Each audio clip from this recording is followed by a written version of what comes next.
Добрый вечер. Сегодня суббота, значит время информационного канала Чечен-Инфо. В обойме событий недели призыв главы республики к остаткам членов незаконного вооруженного формирования. Им предложено вернуться к мирной жизни. Также на этой неделе принято решение о выходе молодежного журнала, приезд учредителя анимационной компании «Анимазу» и декада фильмов «Кинореальность против грез». Кроме того, как обычно, обзор новостей виртуального мира, календарь событий апреля в истории Чеченской Республики и в конце программы «История чеченца», героя французского сопротивления командора Андре.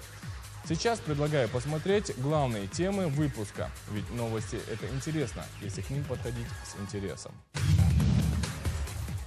Призыв Рамзана Кадырова остаткам членов незаконно вооруженного формирования вернуться к мирной жизни. Приезд учредителя анимационной компании «Анимазу» и декада фильмов «Кинореальность против грез». Национальная программа развития АПК охватывает все сферы, что и как делается в агропромышленном комплексе. Медведев открыл во всемирной паутине персональный живой журнал. Рамзан Кадыров стал человеком тысячелетия. В Чеченской Республике объявлена тотальная война курению. Об этом в интернет-новостях минувшей недели. Об интересах самозванцев, претендующих на роль творцов чеченской истории. О молодежи и чеченской диаспоре за границей. Отмена статуса КТО. Почему Рамзан Кадыров приглашает невозвращенцев вернуться на историческую родину. Начало восстания в Аргунском ущелье. Переговоры лидеров Союза горцев Кавказа с турецкой стороной. Первая сессия Верховного Совета Чечено-Ингушетии после восстановления. Французский командор Андре и чеченский Алауди Устарханов. О чем мог рассказать чеченец в Париже и чего боялись убийцы? В рубрике «Экспресс-инфо» наиболее яркие события прошедшей недели. Призыв Рамзана Кадырова к членам незаконного вооруженного формирования вернуться к мирной жизни. Поздравления от лидера палестинской автономии Махмуда Аббаса и организации «Исламская конференция» в адрес чеченских властей в связи с отменой КТО. Официальное открытие декады фильмов, направленных на профилактику наркомании и наркопреступлений. Это и многое другое в экспресс-обзоре Рустама Мугаева. Бывшим жителям Чеченской Республики, выразившим желание вернуться на родину, будет оказана вся возможная помощь в переезде и обустройстве на новом месте. Об этом на встрече с представителями русскоязычного населения республики и гостями, посетившими ее в пасхальные праздники, заявил мэр столицы Чеченской Республики Муслим Пучиев.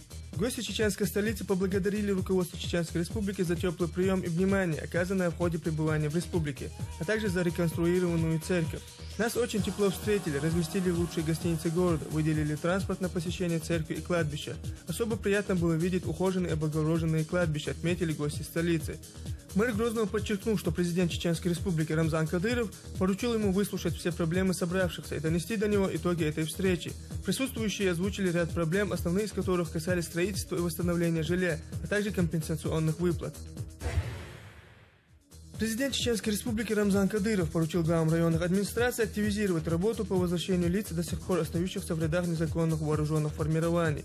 Отныне, согласно поручению президента, депутаты парламента Чеченской Республики, главы районов и религиозные деятели обязаны также регулярно встречаться с населением республики и разъяснять, что дает региону отмена режима контртеррористической операции. Кадыров призвал членов незаконных вооруженных формирований вернуться к мирной жизни и активно включиться в восстановление республики.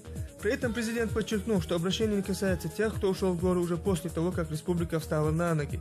Таким нет прощения, подчеркнул президент в этой связи. Депутат Государственной Думы Российской Федерации Адам Делимханов поддержал инициативу президента и подчеркнул, что с момента снятия режима КТО вся ответственность за мир и стабильность в республике ложится именно на чеченское руководство.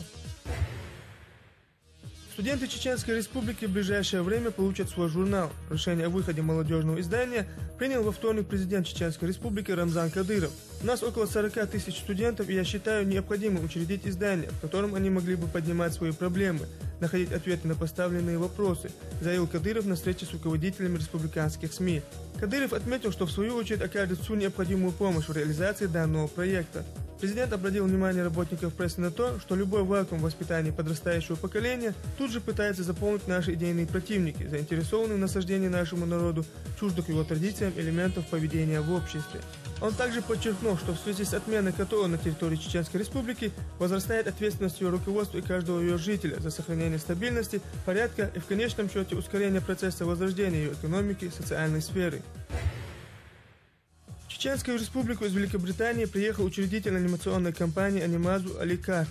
На встрече с представителями чеченских властей гость отметил, что он с большим удовольствием принял приглашение посетить республику и тем более включиться в работу по созданию чеченской анимации. Он подчеркнул, что 150 систем по производству мультипликационных фильмов компании «Анимазу» раскинуты по всему миру и выразил надежду, что в этих списках в ближайшее время будет значиться и Чеченская республика. В свою очередь, министр информации и печати Шемсаил Саралиев выразил надежду, что это сотрудничество окажется полезным и плодотворным, и отметил, что анимационные фильмы планируется создавать в рамках реализации национальной программы по духовно-нравственному воспитанию подрастающего поколения. В актовом зале Дворца молодежи состоялось официальное открытие декады фильмов, направленных на профилактику наркомании и наркопреступлений под девизом «Кинореальность против грез». Открывая декаду, заместитель председателя комитета правительства Чеченской Республики по делам молодежи Мурат Тагиев подчеркнул, что проблема наркомании в Чеченской Республике актуальна, и потому в республике рады всем специалистам, приехавшим и откликнувшимся на проведение этой декады. Тагиев выразил уверенность, что представленные фильмы окажут определенное влияние на формирование у молодежи твердой и устойчивой позиции и раскроют все низменные реалии наркотической зависимости как явления. Остается добавить, что стартовала декада с просмотра фильма российского режиссера Потемкина «Город без солнца».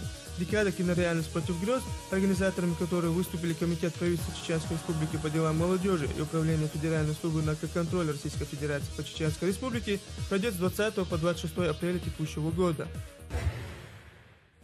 Организация «Исламская конференция» выступила с официальным заявлением, в котором отметила, что организация приветствует отмену режима контртеррористической операции в Чеченской Республике.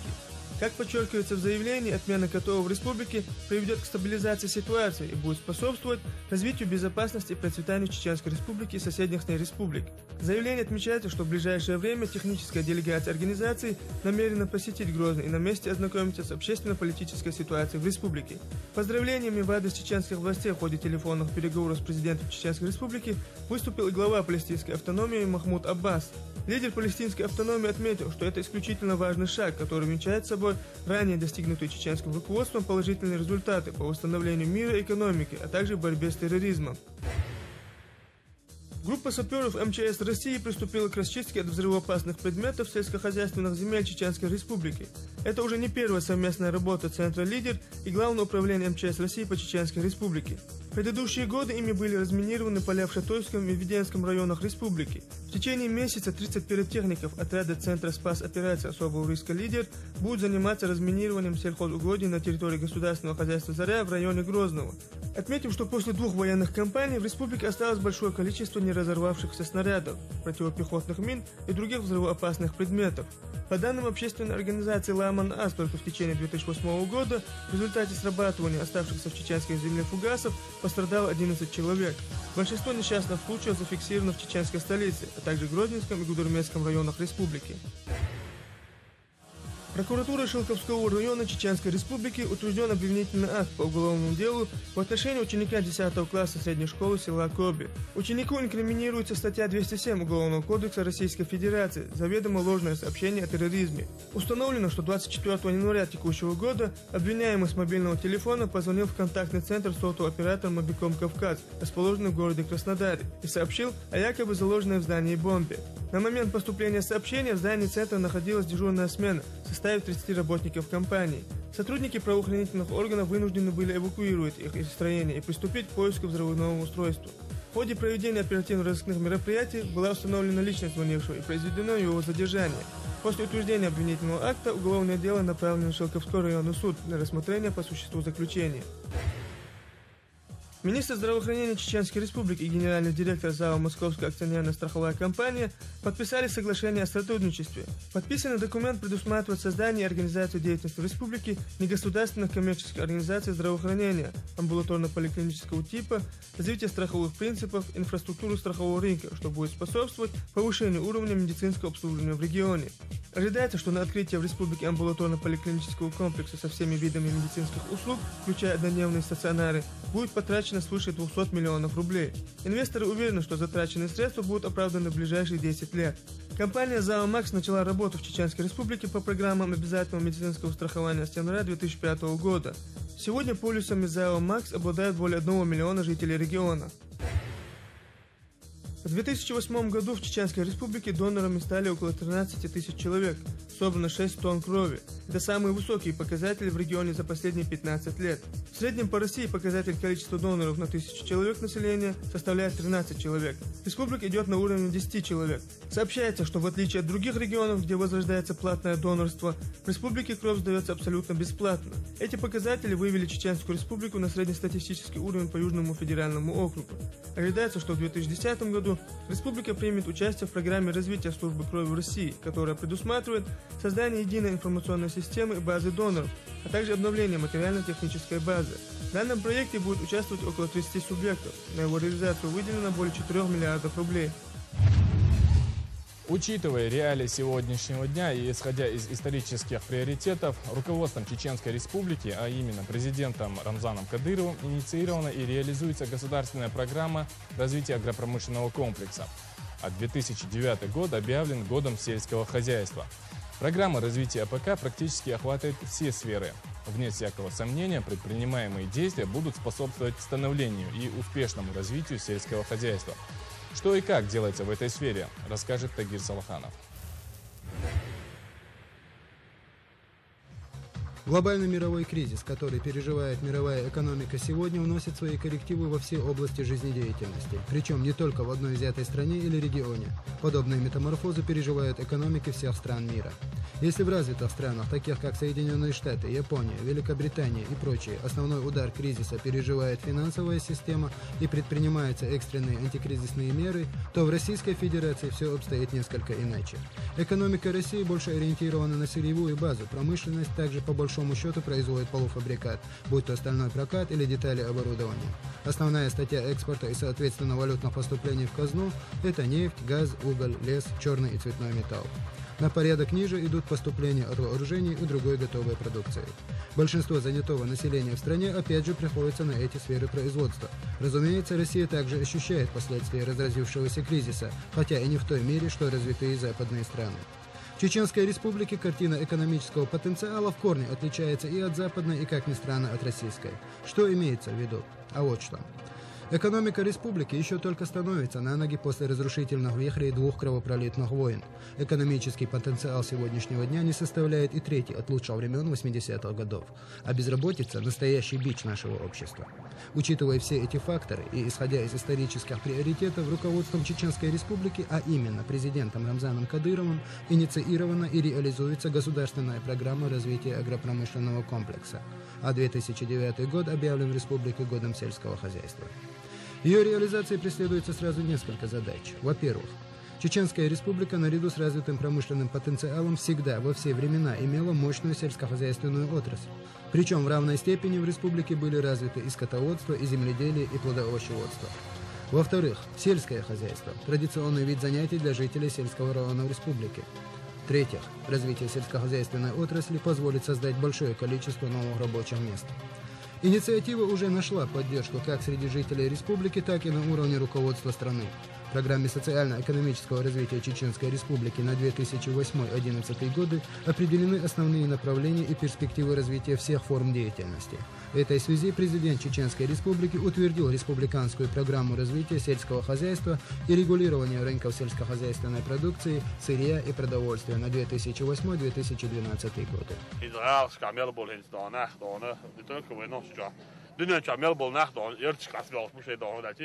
ده بابا بعد استاكا ودنيا جا خلو كريزيس بوش لهم شلونه ملياردير بوش بنحتان دي خربان دول غد ناحيتنا تخن وحاله ما خلو داخني ليش وتسخل ويدانا وداخل دون وين دون داخل يا دون تندل دون is دون صدا دكي دو دون شي دون وادم حير دور دو ادم حير دلات عشان تريد شو دون جوج تلهم شلون دال ايش لورد شو مش تعتر دون سو ده ودا دون خوجر دون ويقول بلان программа правительства дона, сельское хозяйство дона. Латнешти да дахни хабар содах, и хлопчан годиш на осылдеш, иштал дон болен бах бу. О даграс, дин нет ишт дона, хошук делу хошук дона. Главные и первоочередные задачи этой программы – создание предпосылок для устойчивого развития сельских территорий, улучшение общих условий функционирования сельского хозяйства, обеспечение ускоренного развития приоритетных подотраслей сельского хозяйства, повышение финансовой устойчивости сельского хозяйства, совершенствование механизмов регулирования рынков сельскохозяйственной продукции, сырья и продовольствия. Программой предусмотрен общий объем финансирования в размере 14 миллиардов рублей, в том числе за счет местного и федерального бюджета. В конце 2008 года в целях реализации приоритетов программы был образован оперативный штаб по восстановлению агропромышленного комплекса, который возглавил министр сельского хозяйства и вице-премьер правительства Чеченской Республики Абубакар Эдельгириев. По словам президента республики, новая программа развития сельского хозяйства имеет не меньшее значение для республики, чем программа ее восстановления. Если первая была направлена на восстановление разрушенных объектов, то задача второй – создание дополнительных рабочих мест, развитие и обеспечение внутреннего рынка сельхозпродукции до 50% от общего количества, а также ее реализация в других регионах страны. Останавливаясь на последнем пункте, хотелось бы отметить, что в настоящее время только 30% сельских жителей имеют средний денежный доход, а 70% населения проживают ниже прожиточного уровня. По заверению президента республики, второй показатель должен сойти на нет.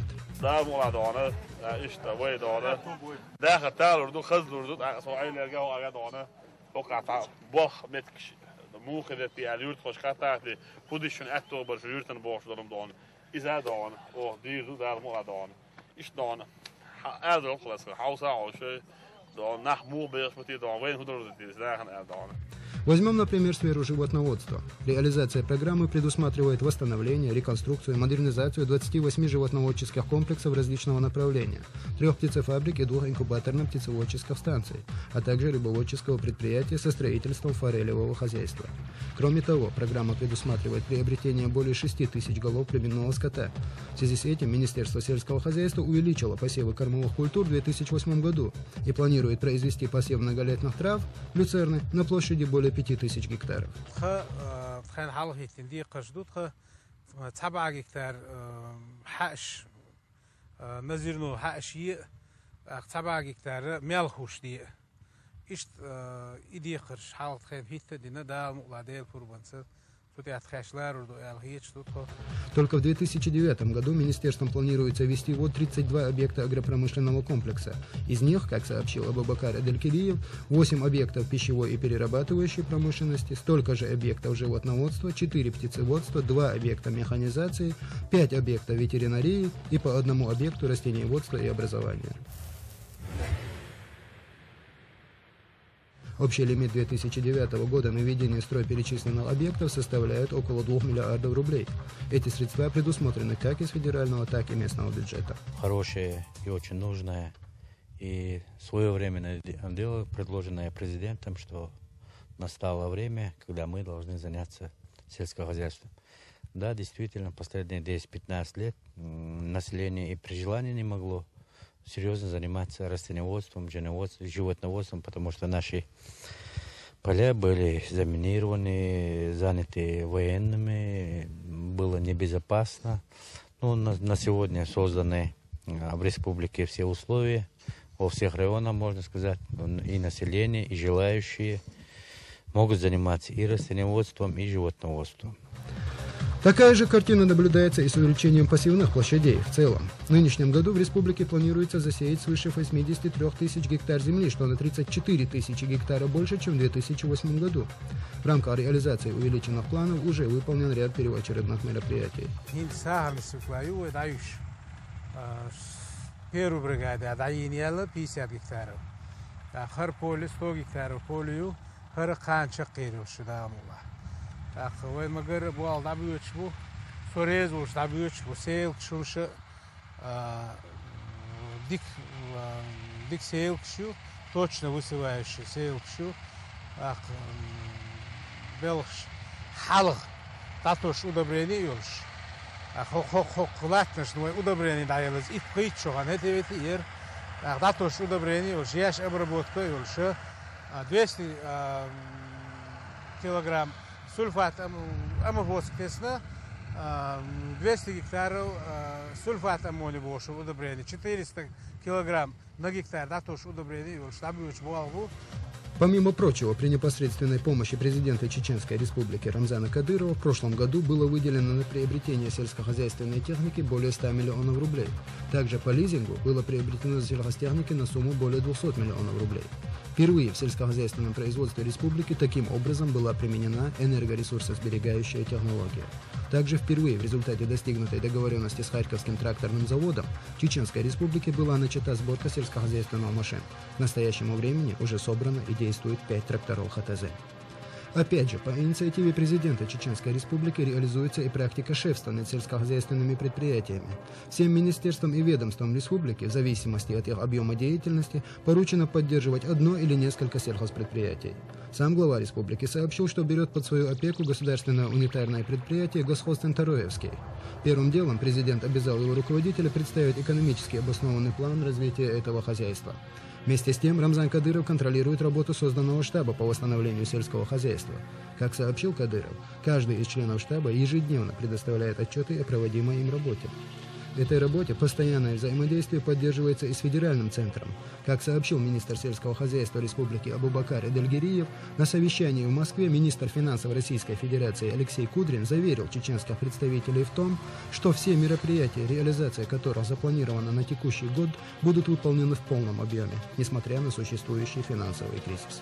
При этом он отметил, что программы, запланированные на 2010 год, финансирование которого было урезано, также не пропадут и будут в полной мере реализованы в 2012 году.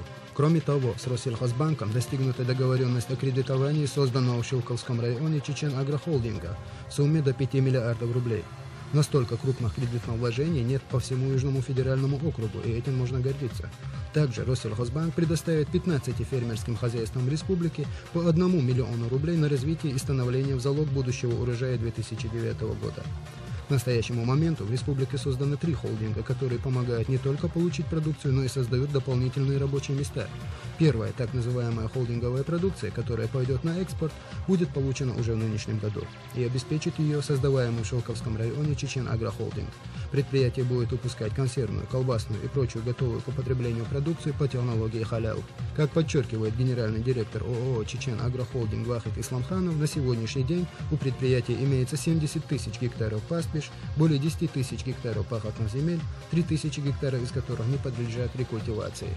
Хозяйство имеет также около 2000 голов крупнорогатого скота, 26 тысяч овец, 32 верблюда, завезенных из Астраханской области и Республики Калмыкия с целью определения их выживаемости в климатических условиях нашей республики. Также завезено 400 лошадей ахалтекинской и арабской пород, 650 телок, около 100 бычков, более 3000 индюшат и 2500 гусей. На предприятии производится кумыс, который реализуется в торговой сети республики. Он также отметил, что на сегодняшний день засеяно 2000 гектаров озимых и яровых культур. Кроме этого, охвачены такие направления, как плодоовощеводство, корнеплоды, выращивание мелиоративных культур, рыбное хозяйство, виноградарство, садоводство, где используются новейшие технологии полива. Яровой культуры, овес, яровой ячмень, люцерна, овощи, сахарный свекла полностью даин чакдол ойлошты. Также в настоящее время в республике возрождаются около 140 хозяйств, 130 из которых инвестируются. Таким образом, сегодня практически каждое хозяйство имеет своего инвестора или спонсора, который вкладывает средства в развитие того или иного предприятия. Для инвесторов созданы благоприятные и, главное, выгодные условия. А Рамзан Кадыров, в свою очередь, отметил, что количество хозяйств необходимо увеличить еще на 50-60 штук и также подыскать им потенциальных инвесторов. Кроме этого, программой предусмотрено улучшение жилищных условий в сельской местности. Уже во многих районах республики строится и вводится в эксплуатацию жилья для тружеников села.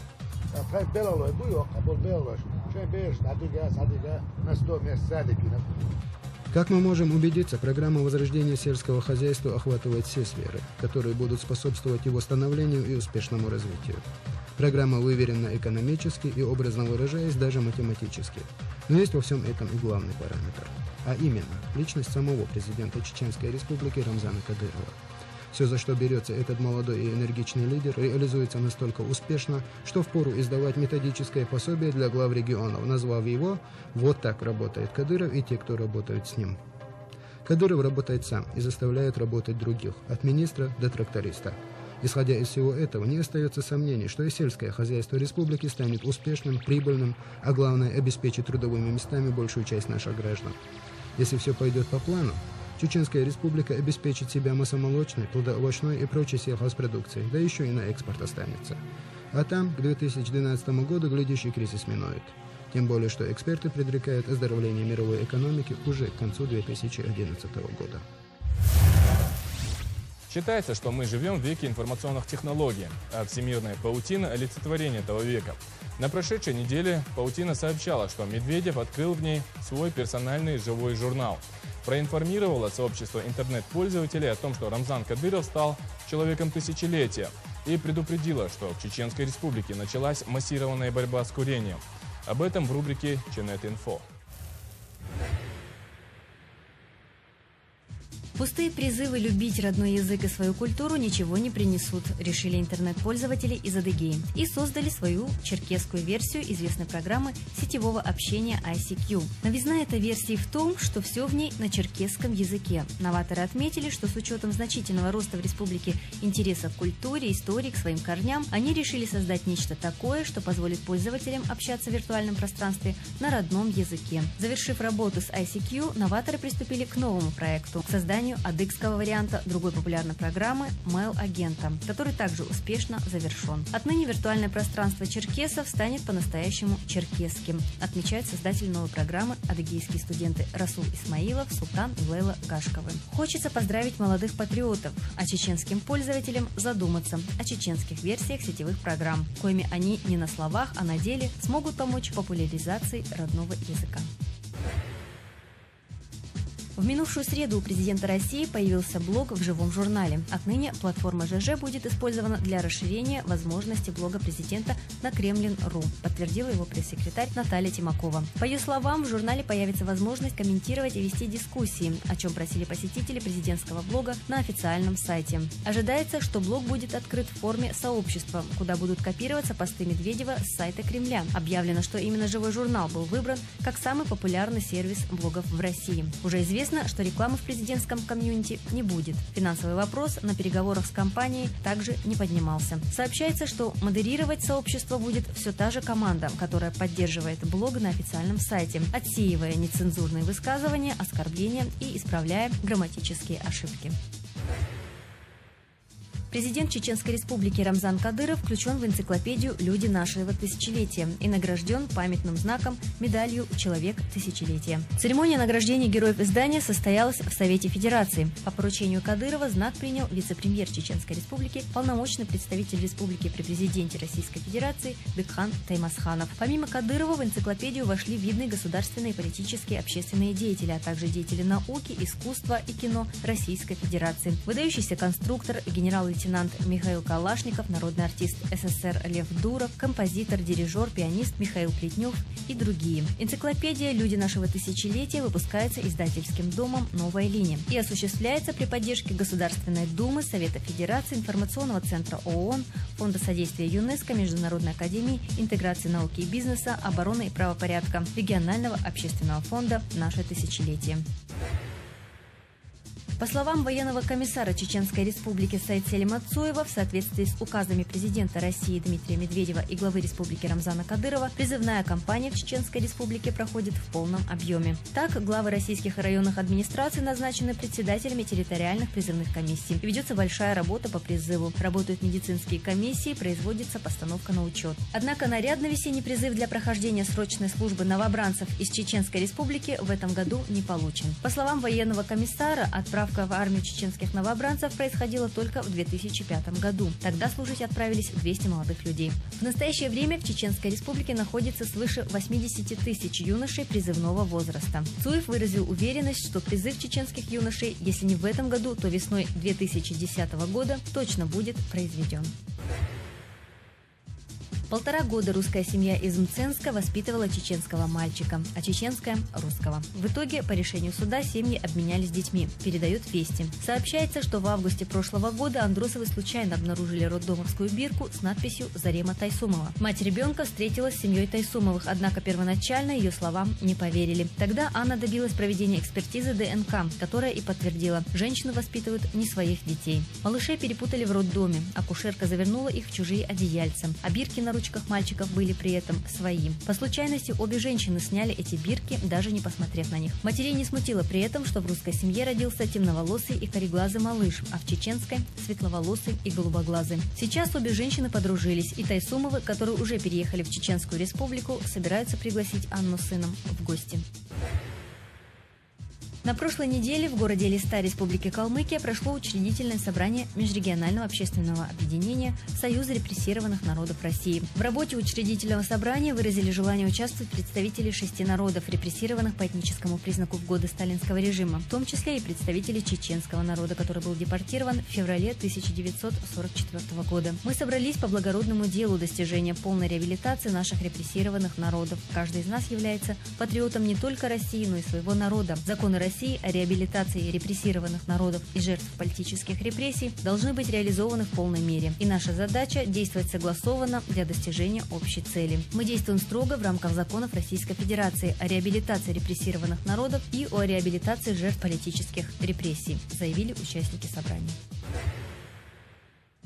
История запрета игорного бизнеса на территории Чеченской Республики, инициированная в свое время Рамзаном Кадыровым, на прошлой неделе проявилась вполне ожидаемым продолжением. Так, московские власти на встрече с президиумом Общественного совета столицы заявили о том, что все казино в Москве, согласно федеральному закону, будут закрыты точно в срок, то есть до 1 июля 2009 года. Казино разрослись у нас как раковая опухоль, сказал мэр. Мы уже закрыли более 2000 игорных заведений. Осталось закрыть еще в районе 500. С 1 июля в Москве будет чисто, подчеркнул московский мэр. По словам градоначальника, в городе уже создан и работает оперативный штаб по борьбе с игорным бизнесом, который, по заявлению все тех же властей, и после 1 июля будет работать и раскрывать деятельность подпольных казино.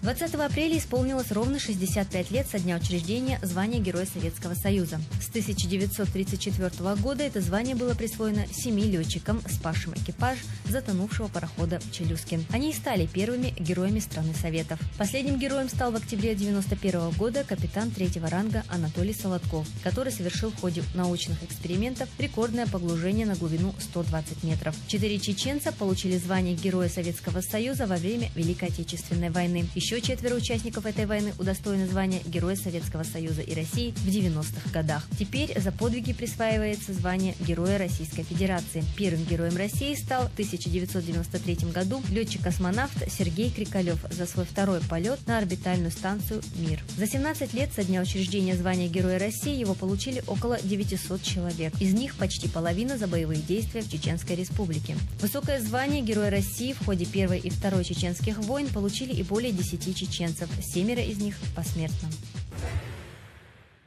Наряду с объявленной недавно республиканскими властями борьбой против алкоголизма в Чеченской Республике решено начать борьбу и с курением. Так, на улицах городов и крупных населенных пунктов республики уже появилась социальная реклама, пропагандирующая здоровый образ жизни. Баннеры и транспаранты с соответствующими хадисами и сурами из Корана. Инициатором акции выступил Центр духовно-нравственного воспитания и развития Чеченской Республики, созданный сравнительно недавно решением президента Рамзана Кадырова. В Коране и Сунне пророка нет четких указаний на то, что курить запрещено, и некоторые считают, что раз нет запрета, то курить можно. Однако в Священном Коране четко и недвусмысленно отмечается: не убивайте и не вредите себе. А то, что никотин медленно убивает человека, уже давно доказано медиками. Следовательно, ислам запрещает человеку употреблять все, что дурманит разум и наносит вред человеческому организму, и курению в том числе. Подчеркну так. Следовательно, ислам запрещает человеку употреблять все, что дурманит разум и наносит вред человеческому организму, и курение в том числе, подчеркнул в этой связи один из организаторов акции.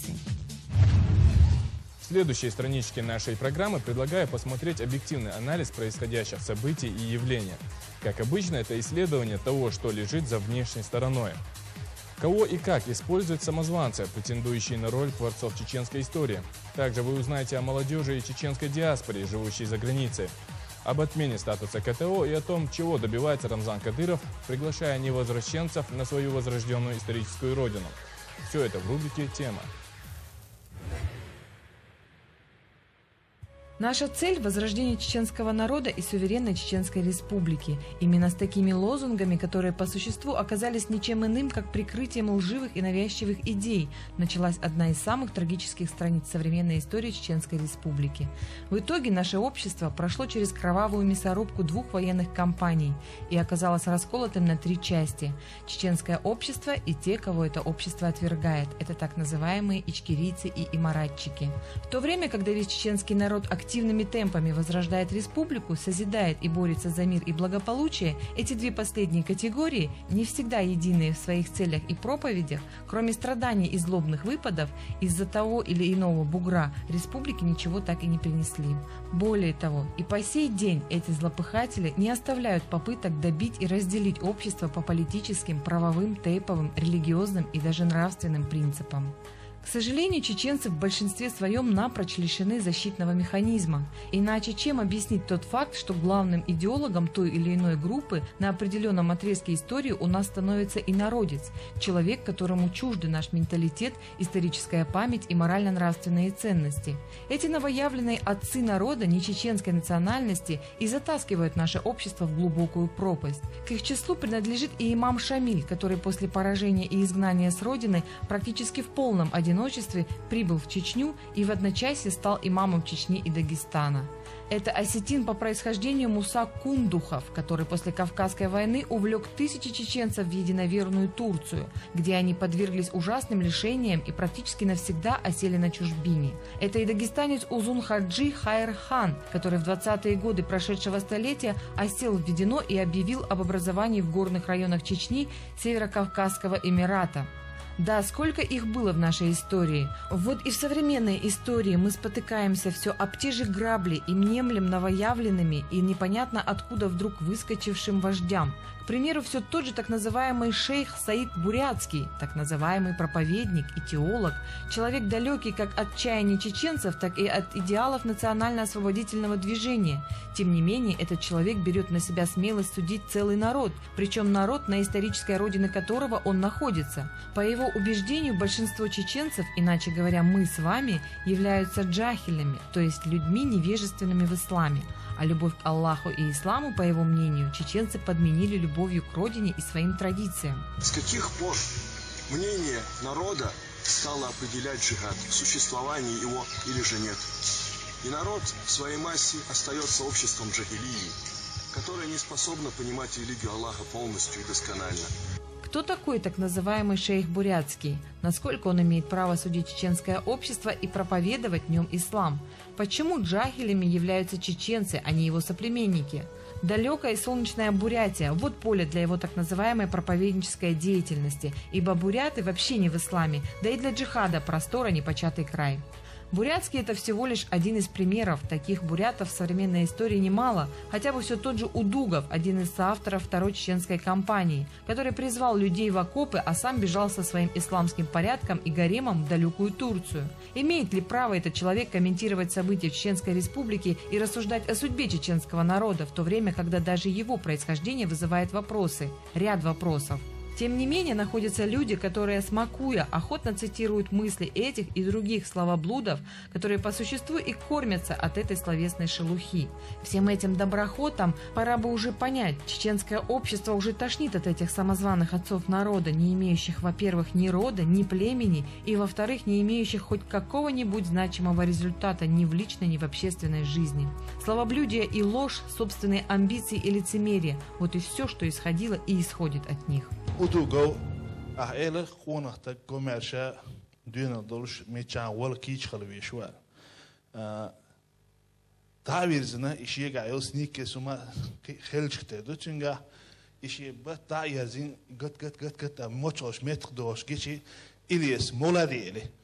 Ba havirzin dat bata qolan. Yo waqt wuqo tsawit ya dat.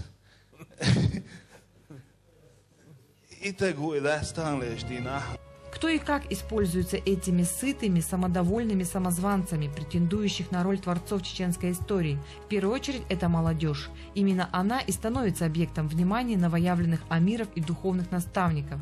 Чаще всего разговоры о вступлении в НВФ ведутся на улице, в учебных заведениях и в молодежной среде.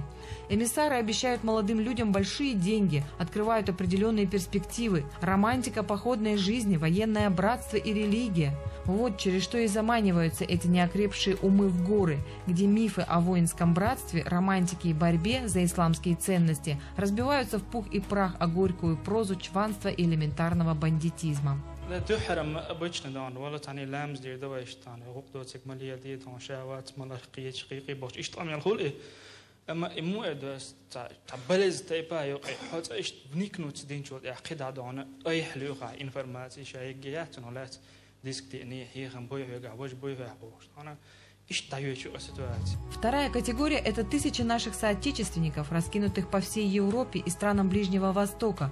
По статистике, Чеченская Республика занимает 3-е место в мире по количеству эмигрировавшего населения. Подавляющее большинство покидало родину не по идейным соображениям, а просто в поисках лучшей доли. Но эту новую жизнь и яркую европейскую мечту на чужбине они так и не нашли. Большинство из них находятся на грани нищеты, проживают в местах компактного проживания в антисанитарных условиях. В результате чеченское общество большому стыду и огорчению предстает миру в образе жалкого, влачащего жизнь в нищете, подобие цыганского табора. Люди, лишившиеся родины и элементарных социальных условий, еще одна питательная среда, в которой амиры виртуального интернета, джихада, иначе говоря, словесной шелухи в глобальной сети, вербуют своих сторонников, расписывая ужас чеченской реальности в условиях колониального гнета.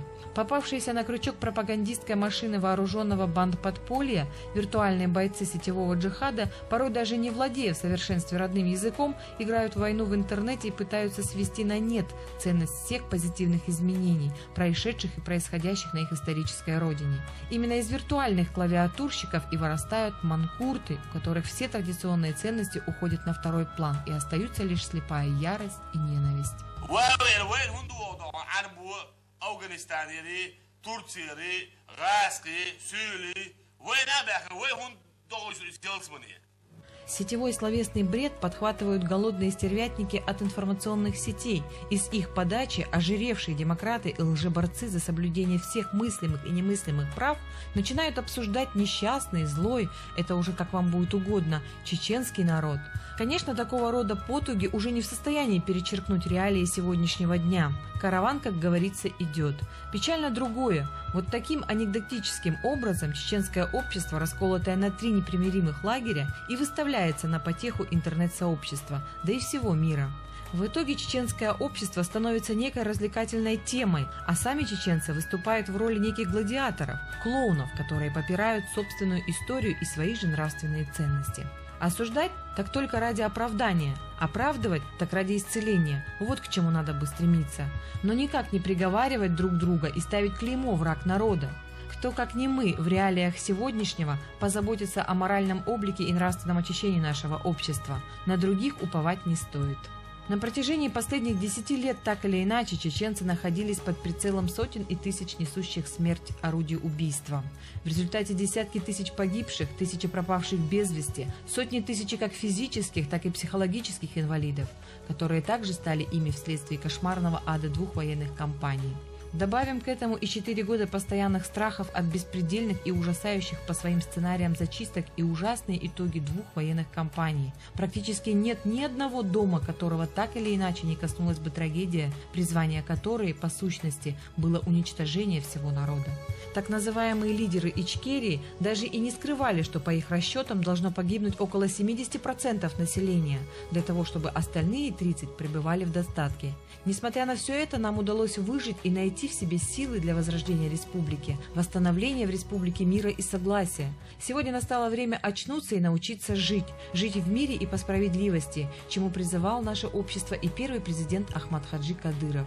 Человек, сумевший в невероятно сложных условиях остановить эту бойню. Если это возможно, будьте в мире и умейте прощать, заповедует Евангелие. Кто примирит враждующих людей и уладит их вражду, милость тому от Аллаха, ведь Аллах любит справедливых и милосердных, гласит Коран.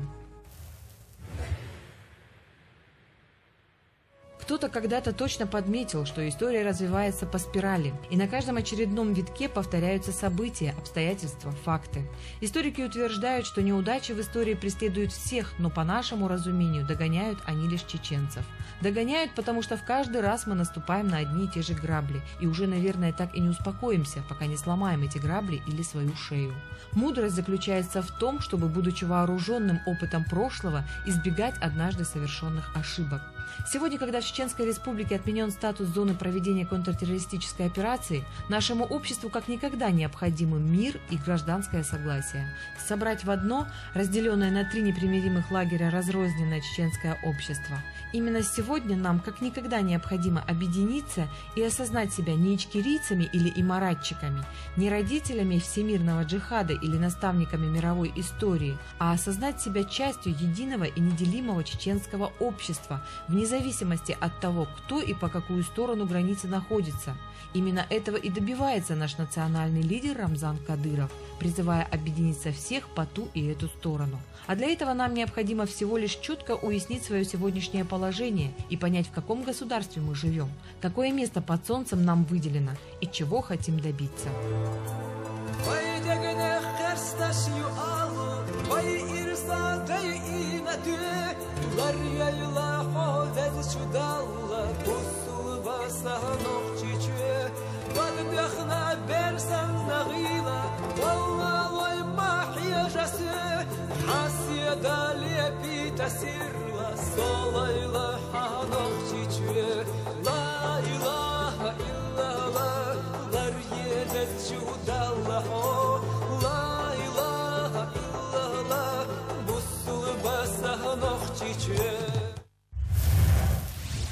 Наука утверждает, что история движется по кругу. И если следовать этой логике, наша с вами история – зеркало дня сегодняшнего.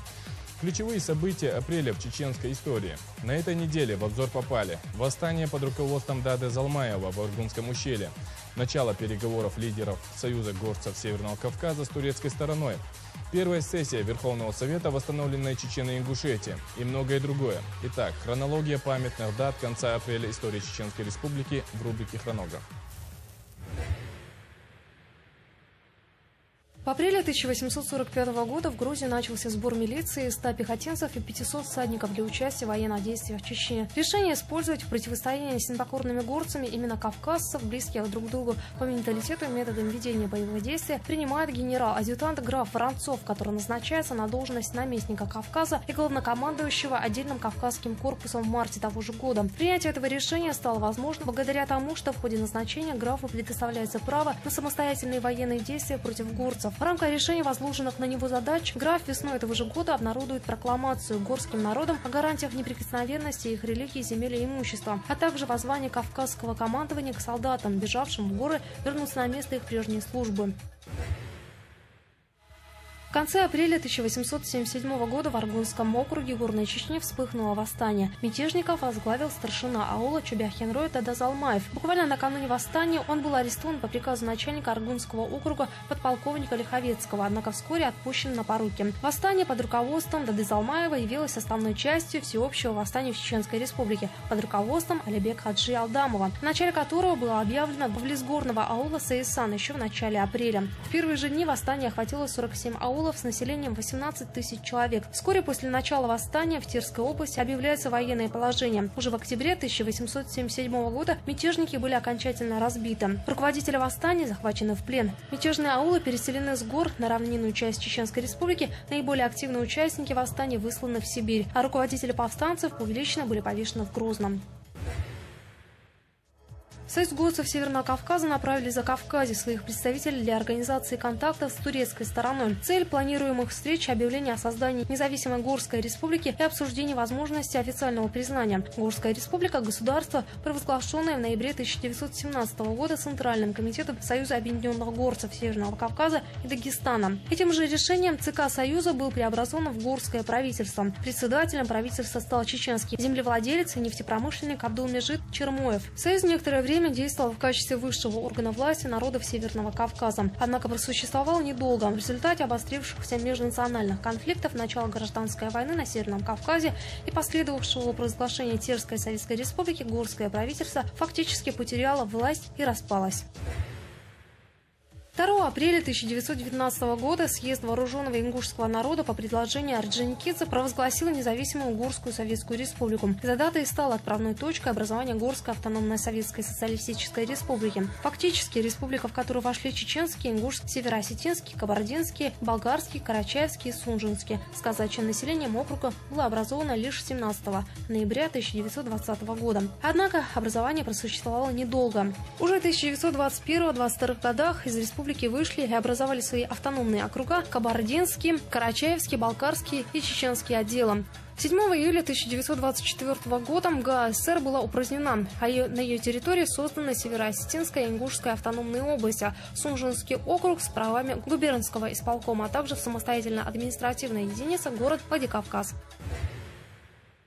В середине апреля 1958 года состоялась первая сессия Верховного Совета восстановленной Чечено-Ингушской автономной социалистической республики. После долгих потрясений и ударов, выпавших на долю чеченского народа, в первой половине 20-го столетия чеченское общество вступило в наиболее благоприятный период своего исторического развития, который чеченские исследователи характеризуют не иначе, как временный оазис с благополучным промежутком. Первые выборы в Верховный Совет восстановленной Чеченской республики прошли 16 марта 1958 года, а уже в середине апреля состоялась первая сессия новоизбранного Совета, на которой 16 апреля была принята Конституция Возрожденной Республики. 21 мая 1958 года указом Президиума было утверждено и положение о государственном флаге ЧССР.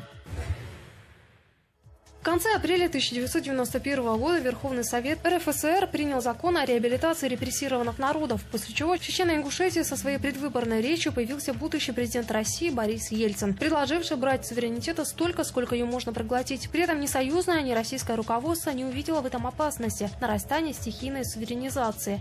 Пиар-выступление Ельцина чеченским обществом было истолковано в буквальном смысле